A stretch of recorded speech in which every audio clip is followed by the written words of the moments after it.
დილამ შვიდობისა ორშაბათია და ტრადიციულად გარემოს ეროვნული სააგენტოდან შემოგიერთდებით და ვისაუბრებთ როგორი ამინდი გვექნება მომდევნო დღეების განმავლობაში, თუმცა მანამდე მინდა გითხრათ, რომ დღეს არის მეტეოროლოგიის საერთაშორისო დღე, ეს არის საკმაოდ საინტერესო და თან რთული პროფესია და იმისთვის, რომ ჩვენ ყოველი საათების მიხედვით თუ დღეების მიხედვით ვიცოდეთ, სად როგორი ამინდი იქნება, მეტეოროლოგებს ამ ყველა ინფორმაციის ჩვენამდე მოსატანად ძალიან ბევრი შრომა სჭირდება და აქაც გარემოს ეროვნულ სააგენტოში მეტეოროლოგები 24 საათის განმავლობაში დღეც და ღამეც მუდმივად მორიგეობენ და მუშაობენ იმისთვის, რომ ჩვენ დეტალურად ვიცოდეთ ყოველ დღეს სად როგორი ამინდი გვექნება. ახლა კი რა თქმა უნდა გადავიდეთ მომდევნო დღეების ამინდის პროგნოზე. ჩვენი მასპინძელი დღეს ხათუნა ქოქოსაძე აქ, ალბათონ ხათუნა.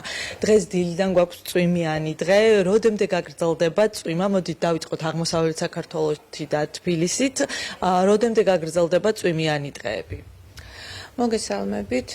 დიახ, ეს კვირა საკმაოდ ისეთი ნალექიანი წვიმიანი იქნება, თუმცა ტემპერატურა ცოტა მოიმატებს, ანუ დათბება წინა კვირასთან შედარებით და უფრო დეტალურად რომ ვთქვათ, ახლა დღის განმავლობაში წვიმა იქნება აღმოსავლეთ საქართველოში, მათ შორის თბილისშიც. ხვალ გამოიდარებს, უმეტესად უნალექო ამინდი იქნება. 25-ში შუადღიდან ისევ განახლდება წვიმა აღმოსავლეთ საქართველოში, მათ შორის თბილისშიც და 26-ში ინტენსივობა შესუსტდება, თუმცა ზოგან მაინც შენარჩუნდება და თბილისშიც მცირე წვიმა შესაძლებელი არის.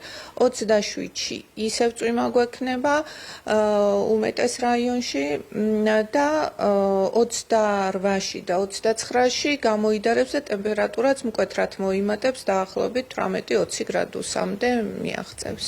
აი, როდესაც ახლა თქვენი საუბრეთ წვიმაზე, ხო დღესაც წვიმს, ხვალ არ იქნება წვიმა, თუმცა შემდეგ დღეებში ისევ ნალექია, ის დასავლეთ საქართველოსაც ეხება და აღმოსავლეთ საქართველოსაც, ანუ წვიმიანი გვექნება ეს დღეები მთელ საქართველოში?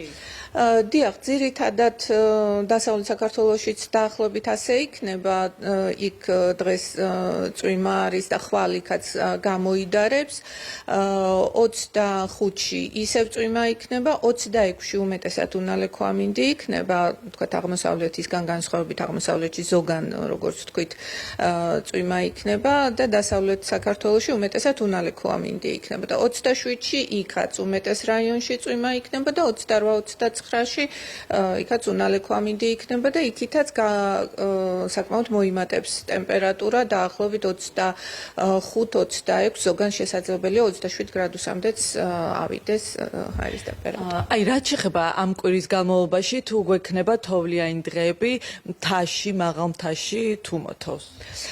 დიახ, მაღალმთიან რაიონებში იქნება, როდესაც ვთქვით, რომ ნალექი გვექნება, ანუ 25-ში, 27-ში, მაღალ მთაში თოვლის სახით იქნება, სამხრეთ რაიონებში უფრო სველი თოვლი იქნება, ანუ თოვლჭყაპი უფრო. აი, რომ დავაზუსტოთ, რო სად იქნება უფრო თოვლჭყაპი, სად გვექნება? დიახ, აი ბაკურიანში მაგალითად უფრო სველი თოვლი იქნება, იქით დასავლეთ აჭარის მაღალმთიან რაიონებშიც ასეთი უფრო თოვლჭყაპის სახით და ჩრდილომთიან რაიონებში შედარებით უფრო დაბალი ტემპერატურა არის და იქ უფრო თოვლი იქნება. თუმცა მაღალმთიან რაიონებში ღამის ტემპერატურა ყინვა იქნება, მინუსი იქნება, -3-4 გრადუსი. აი დღის ტემპერატურა არის საკმაოდ ისეთი მაღალი, ნალექის დღეებში დაახლოებით 5-6 გრადუსი და ეს საკმაოდ ისეთი მაღალი ტემპერატურა არის მაღალი მთისთვის და ამიტომ ვფიქრობთ, რომ თოვლჭყაპი იქნება. ანუ ამ კვირის განმავლობაში თოვლი მაინც რომ დავაზუსტოთ, იქნება გუდაურში და დასავლეთ საქართველოში მესტია უშგული, ანუ ამ კი, თუმცა აი როგორც ვთქვით, ბაკურიანში და აჭარის მაღალმთიან რაიონებში იქაც ახლა უბრალოდ სველი თოვლი იქნება, ახლა არ იქნება ისეთი კარგი თოვლი, ასე ვთქვათ, როგორც ჩრდილომთიან რაიონებში. რაც შეეხება რაჭას, რაჭაში იქ აც თუ ელოდებათ თოვლი? იქ რაჭაში, ანუ ქვემო რაჭაში, ამროლაურის რაიონში, იქ უფრო წვიმის სახით იქნება და იონის რაიონში მაღალ სოფლებში უფრო იქ თოვლჭყაპი შესაძლებელია მართალია რომ იყოს თოვლში გადავიდეს.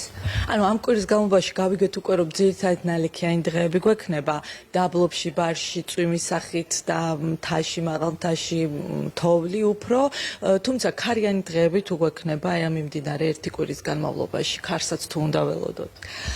ქარი იქნება უფრო შაბათ-კვირას, ანუ 28-ში და 29-ში, აქეთ აღმოსავლეთ საქართველოში, მათ შორის თბილისშიც დაახლოებით 17-18 მეტრი წამის სიჩქარის ქარი, ეს უკვე ძლიერ კატეგორიაში გადის, თუმცა ძალიან ძლიერი არა, მაგრამ მაინც საგრძნობი ქარი იქნება. აი რო დავაზუსტოთ, აღმოსავლეთ საქართველოში უფრო ქარიანია ხოლმე, ვიცით ხშირად გითქვამთ თქვენს აი სურამი, გორი და მერე თბილისში ნაკლებად, ანუ ისევ ამ ტერიტორიებზე იქნება თუ იქით კახეთისკენაც და ვთქვათ სამცხე-ჯავახეთისკენაც უნდა ელოდონ ქარი. დიახ, ძირითადად აი ეს ძლიერი ქარი, რომ თქვით, რომ 17-18 მეტრი წამის სიჩქარის ქარი დასავლეთის მიმართულების იქნება ის სწორედ აღნიშნეთ გორის სურამის მონაკვეთზე ძირითადად და თბილისშიც დაახლოებით ასეთი სიძლიერის ქარი იქნება.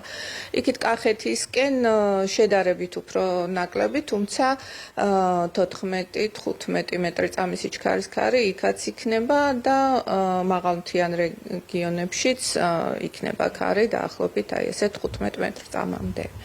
დაამთავრდა ფაქტიურად მარტი, ანუ ამ კვირით ასე ვთქვათ თითქმის სრულდება. აი აპრილი წინასწარ თუ შეგვიძლია მოკლედ ვთქვათ, მოლოდინი როგორი გვაქვს, აპრილი როგორი გვექნება? კი ბატონო, აპრილში ჰაერის ტემპერატურა დასავლეთ საქართველოში დაახლოებით საშუალო ტემპერატურა დაახლოებით 15-17 გრადუსია, აქეთ აღმოსავლეთ საქართველოში 13-15 გრადუსის ფარგლებში, რაც ახლოს არის მრავალწლიურ მნიშვნელობასთან, ანუ როგორიც არის ხოლმე, ცოტათი თბილი იქნება უფრო. წვიმებს რაც შეეხება, წვიმები ნორმის ფარგლებში, მაგრამ როდესაც ვამბობ ნორმის ფარგლებს, ხა აპრილი არის გაზაფხულისთვის არის და კლიმატურად საკმაოდ ნალექიანი არის და ამიტომ წვიმიანი დღეები საკმაოდ ხშირი გვექნება, თუმცა მაინც ნორმის ფარგლებში და ნორმას არ აჭარბ.